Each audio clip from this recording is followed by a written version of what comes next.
साथियों नमस्कार। मैं अश्विनी कुमार यादव एडवोकेट आपका हार्दिक स्वागत एवं वंदन करता हूँ। साथियों, इस देश में, भारत जैसे देश में, लोकतांत्रिक व्यवस्था में यह देखा जाता है कि वर्तमान समय में किस प्रकार से राजनीति में पूंजीवादी लोग स्थापित हो रहे हैं। इसका मेन कारण क्या है? इस देश में समाजवाद की भी विचारधारा स्थापित है, अंबेडकरवाद की भी विचारधारा स्थापित है।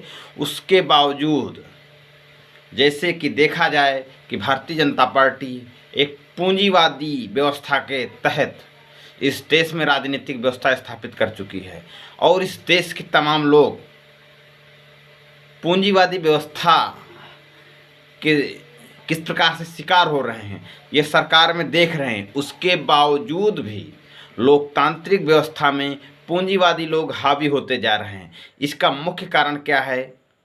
हमको हमारे देश के राजनीतिक विश्लेषकों को ये समझने की ज़रूरत है और इस देश के लोगों को बताने की ज़रूरत है, क्योंकि पूंजीवादी व्यवस्था जब भी किसी राजनीतिक व्यवस्था में स्थापित होती है तो शासन प्रशासन का आर्थिक रूप से केंद्रीकरण होता है और जब राजनीतिक व्यवस्था में किसी चीज़ का केंद्रीकरण हो जाता है तो तानाशाही पैदा हो जाती है। जैसे इस भारत देश में वर्तमान समय में देखी जा सकती है कि किस प्रकार से केंद्रीकरण हो रहा है।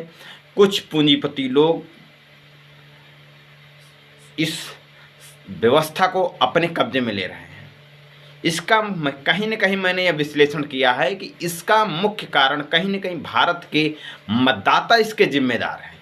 आखिर क्यों मतदाता जिम्मेदार हैं? क्योंकि भारत के मतदाता ही यह फैसला ले लेते हैं कि जो राजनीति करने वाला व्यक्ति है या जो चुनाव लड़ने वाला व्यक्ति है, यदि वह गरीब है, आर्थिक रूप से कमज़ोर है, तो वह अच्छा चुनाव नहीं लड़ सकता है। और भले ही विचारवान व्यक्ति हो, बहुत अच्छी सामाजिक समझ रखता हो, लेकिन यदि आर्थिक रूप से कमज़ोर है तो हमारे इस देश के मतदाता ही उस प्रत्याशी को रिजेक्ट कर देते हैं कि इसके पास पैसा कम है या अच्छा चुनाव नहीं लड़ सकता है।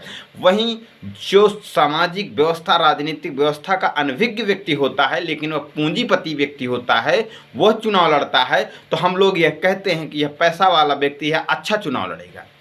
तो हम लोग अच्छा चुनाव लड़ने के चक्कर में उस पूंजीपति व्यक्ति को अपना प्रतिनिधित्व चुनते हैं, उसको चुनाव जिता देते हैं और वही पूंजीपति व्यक्ति फिर हमारा शोषण करता है और उसका मुख्य उद्देश्य होता है कि सारी व्यवस्था में कब्जा करना, क्योंकि व्यापारी का काम है व्यापार करना। यदि कोई व्यापारी व्यक्ति राजनीतिक व्यवस्था में आता है, राजनीति करता है, तो राजनीति को भी व्यापार के तरीके प्रयोग करता है।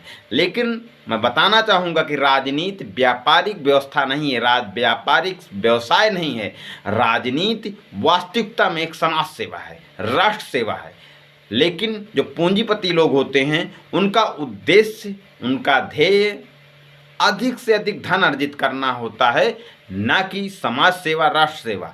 इसलिए मैं समस्त भारतवासियों से यह कहना चाहूँगा कि भारत की लोकतांत्रिक व्यवस्था को यदि बचाए रखना है, तानाशाही को यदि बचाना है, तो इस देश में यदि कोई पूंजीपति व्यक्ति चुनाव लड़ता है तो उसका निश्चित तौर पर विरोध होना चाहिए और इस देश में अच्छी सामाजिक समझ रखने वाले व्यक्ति को, भले ही वह आर्थिक रूप से कमज़ोर हो, लेकिन मतदान उसी को देना चाहिए, उसी को अपना प्रतिनिधित्व चुनना चाहिए। राजनीतिक व्यवस्था में व्यापारियों, पूंजीपतियों को निश्चित तौर पर उनका विरोध करना चाहिए और उनको राजनीतिक व्यवस्था से दूर रखना चाहिए।